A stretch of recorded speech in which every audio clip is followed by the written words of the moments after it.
En cette période électorale, on assiste à des discours politiques quotidiens. Et j'aurais tellement aimé que l'un d'entre eux se lève et déclare publiquement: mes chers compatriotes, mes frères, mes sœurs, ce bas monde est en train de plier bagages. Il s'en va, il nous fait ses adieux. Nous pouvons presque apercevoir au loin l'au-delà. Il arrive et vous verrez son visage dans très peu de temps.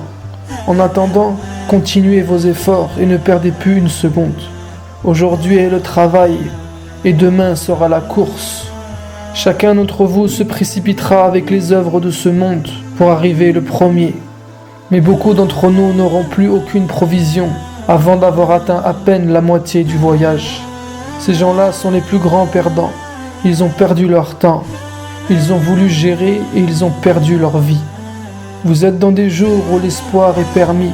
Tout est encore possible.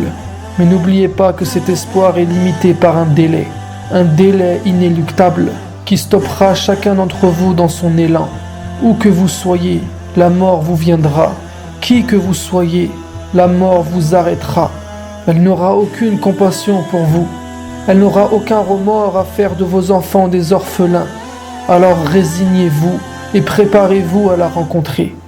Quiconque est négligent dans ces jours d'espoir avant l'arrivée de son délai est la personne la plus débile qu'il soit. Œuvrez pour Allah dans l'aisance, comme vous œuvrez pour lui dans la difficulté. Pourquoi vous ne vous tournez vers lui que lorsqu'il y a urgence, que lorsque vous avez besoin de lui pour une affaire de ce bas monde, que lorsque vous êtes malade, que lorsque l'un de vos proches est parti pour de bon? Pourquoi vous n'œuvrez qu'en période de crise, et une fois qu'il calme la tempête, vous retournez à vos distractions? Œuvrez pour lui quand tout va bien, comme vous le faites lorsque tout va mal. Il n'y a pas une chose dont les demandeurs dorment aussi merveilleuse que le paradis, ni une chose dont les fuyards dorment aussi terrible que le feu de l'enfer. Celui qui ne profite pas de la vérité sera égaré par le faux. L'erreur nuira à sa vie. Attachez-vous donc à la vérité. Acceptez-la telle qu'elle est et ne cherchez pas à la modifier pour qu'elle vous arrange. Allah vous a indiqué le chemin. Suivez-le et ne déviez pas. Soyez-lui soumis et ne laissez personne vous manipuler.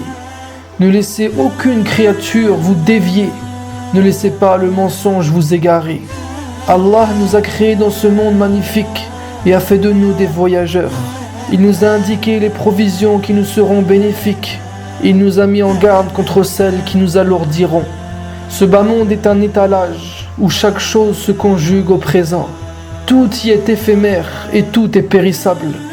Tout ce qu'il contient est en train d'être dévoré par le croyant et le non-croyant, le bienfaisant et le débauché, alors que l'au-delà est une promesse véridique qui arrivera sans aucun doute, où jugera un roi tout-puissant, auprès de qui sont les choses durables dont l'être humain aspire et qu'il convoite. Prenez garde au diable, qui vous voit de là où vous ne le voyez pas, qui se joue de vous alors que vous en êtes insouciant. Vous devriez croire en lui comme lui croit en vous. Et sachez que la chose dont il vous fait le plus craindre est l'indigence. Il agite entre vos yeux le spectre de la pauvreté. Et il ne vous commande que des actions honteuses que vous regretterez d'ici peu. Tandis qu'Allah subhanahu wa ta'ala cherche à vous favoriser, à vous élever et vous a promis son pardon. Allah vous connaît parfaitement. Sa grâce sur vous est immense. Alors que le diable n'est qu'un trompeur, un menteur et le pire des traîtres. Mes frères bien-aimés et mes chères sœurs, si vous agissez bien dans votre vie, Allah vous protégera et protégera votre progéniture. Il a promis son paradis à celui qui lui obéit et a menacé de son feu celui qui ne veut en faire qu'à sa tête. Le paradis sur terre est la connaissance d'Allah et le fait de faire de sa religion un mode de vie. Mais celui qui passe son temps à lui désobéir, Allah fera de sa vie un enfer. Et si vous voyez qu'Allah fait de votre vie un enfer, alors réveillez-vous, car il veut en vérité que vous compreniez que vous faites fausse route, afin de vous en préserver pour l'éternité. Car l'enfer est ce qu'il y a de plus terrible. C'est un feu qui siffle dans les oreilles et dont le sifflement ne se calme pas. C'est un feu qui emprisonne et dont le prisonnier n'est pas relâché. Un feu qui brisera l'homme le plus fort, au point qu'il ne pourra pas s'en remettre. Sa chaleur est intense et on n'y voit pas le fond. Ses occupants seront assoiffés, mais on ne les abreuvera qu'avec du pu. Même l'eau leur sera interdite, car dans ce monde il s'était autorisé les choses les plus graves.